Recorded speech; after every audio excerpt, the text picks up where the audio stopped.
Welcome back to Siragoni TV. గాలి వార్తలు కాదు, గట్టి ముచ్చట్లు. చూస్తే ఇది ప్రైవేట్ పాఠశాల అనుకుంటున్నారా? కానీ కాదు, ఇది అచ్చంగా ప్రభుత్వ పాఠశాలే. సిద్దిపేట జిల్లా బెజ్జంకి మండలం గుండారం చిన్నబడి ఇది. అయితే ఈ పాఠశాలను ప్రత్యేకంగా ఎందుకు చూపిస్తున్నాం అనుకుంటున్నారా? దీనికి ఒక మంచి కారణం ఉంది. తాము చదువుకున్న పాఠశాలకు ఏదైనా చేయాలనే ఆలోచనతో గుండారం పూర్వ విద్యార్థి వాసంపల్లి రాజు తన మిత్రులతో కలిసి ముందుకు వచ్చారు. పాఠశాల ఉపాధ్యాయులు తిరుపతి శ్రీనివాసులను కలిసి పాఠశాల అభివృద్ధిపై చర్చించారు. ఇక ఏముంది, పాతగా కనిపిస్తున్న పాఠశాల భవనానికి రంగులు వేయించి పిల్లలను ఎంతగానో ఆకట్టుకునేలా అందంగా తీర్చిదిద్దారు.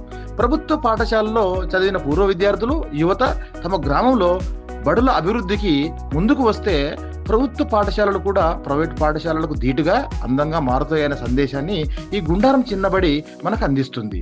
ప్రతి గ్రామంలో యువతకు ఇది ఒక ఆదర్శం కావాలి. మన బడి మన బాధ్యత అనే ఆలోచనతో ముందుకు వస్తే మన ఊరు మన బడి రూపురేఖలే మారిపోతాయి. ఇలాంటి మంచి కార్యక్రమాలను ప్రోత్సహించాలనే ఉద్దేశంతో ఈ కథనాన్ని మీ ముందుకు తీసుకువచ్చాం.